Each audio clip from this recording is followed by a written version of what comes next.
She said to him, "What do you have to do with me? I'm a Samaritan woman." And Jews had no dealings with the Samaritans. He said, "I have water to give you that you won't thirst again." He reached out to tax collectors. Let me say a word about tax collectors. We're not talking about someone sitting at town hall collecting taxes on behalf of the government. Tax collectors were people who had bought into the Roman oppression. They were Jewish people. And they had bought into the Roman oppression and said, "All right, I'm going to make the best of this. I'll collect the taxes," and they could add any exorbitant percentage onto the taxes due the Romans. And so when we heard the gospel message this morning that Jesus, the Pharisees had spotted Jesus eating with tax collectors, it was a sense that Jesus had betrayed his own people. He was meeting with people who were double-crossing, financially were oppressing his brothers and sisters in the Jewish community. And Jesus called Levi and said, "Follow me." He ate with them. He ate with people like Zacchaeus, who got up in a tree. He was another crooked tax collector. He said, "Follow me." There's something compelling about Jesus that stirs my life. Because the power in the life of Jesus was able to change people. And Zacchaeus said, "If I've double-crossed anybody," don't you love it when people start with a sentence like that? "If I've ever done you wrong, I want forgiveness." What do you mean, if, Zacchaeus? You've been looting us. You've been abusive. Zacchaeus said after his encounter with Jesus, "Anyone I have robbed or cheated, I'll give back double-fold. I'll return and make restitution." That's what grabs me about Jesus this morning. The message of Jesus, truly preached, gives us an opportunity to change and to make right and to treat others right. I'm moved by the book Jesus and the Disinherited, written by Howard Thurman. It was published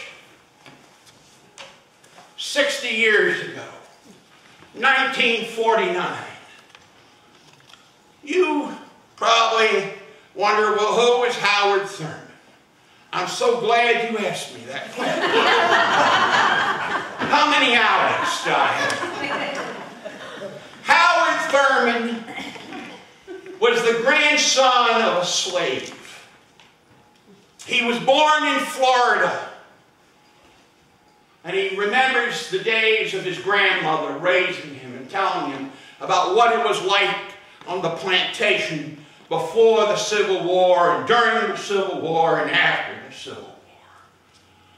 He was a bright young man, and he went to Morehouse College, which was an African-American college in the South, and then he applied to the Andover-Newton Theological Seminary to become a minister. And he was turned away because he was African-American. He was accepted at Rochester Theological Seminary because they had a quota that they would take 2 African-Americans a year. That was in the United States a few decades ago. There at Rochester, he becomes inspired by a book he buys for a nickel at some yard sale, sort of, by Rufus Jones, the great Quaker. And he's so moved by Rufus Jones, he says, I'm going to have to find this guy if he's alive and let him teach me some things. And he found him at Haverford College, and Rufus Jones began to have a big impact on his life and with Quaker principles. From there, He began to teach. He was at Howard University. And at one point, finally, Boston University calls him to become the first African-American dean ever hired at a major university in the United States. And he was dean of chapel. During the years, one of our own was a student there, Evelyn, heard Howard Thurman preach. I cannot tell you how jealous I am. I just want you to touch the hem of my garment so that I will never be the same when I preach. Howard Thurman in the early 1930s went with a student mission group for dialogue to India and Ceylon. There he met a Hindu and he met Mahatma Gandhi and began to dialogue. And he began to recognize the common thread, the human quest for the holy. He founded the church which still exists to this day in San Francisco, the Church of the Fellowship of All Peoples.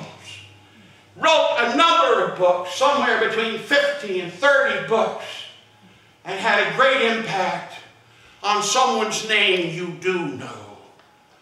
For there came to Boston University to earn his doctorate, Martin Luther King Jr. And Howard Thurman was his mentor. Martin Luther King lived with this book. And the day he was assassinated, this book was in the motel room and he was reading it again. Howard Thurman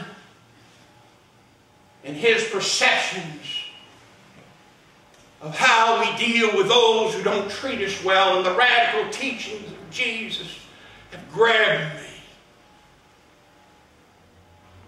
Howard Thurman talks about how when people are oppressed and disinherited and have nothing, that it's easy to fall into the three things he calls the hounds of hell. Fear, deception, and hatred. But he said, that's not what Jesus taught. Jesus taught us to love. And there's a line at the end of the book in the chapter on love that particularly helped me. Howard Thurman did not define love as some sanguine, sickeningly sweet, syrupy kind of thing. He defined love as looking to those who have not treated us well and saying, I will, like Jesus, turn the other cheek and I will treat you the way I want to be treated, which we call the golden rule. But further, he said, to love one's enemy does not mean that in any way we have to acknowledge that what they have done to us was ever right. And I think that that's something that we need to get within our hearts and minds this morning. To forgive and to love does not mean that we say, oh, it never happened, or I was never abused, or I've not been mistreated. But acknowledging the reality of how I have been treated, I choose not to treat that person as an enemy, but as someone that I need to love.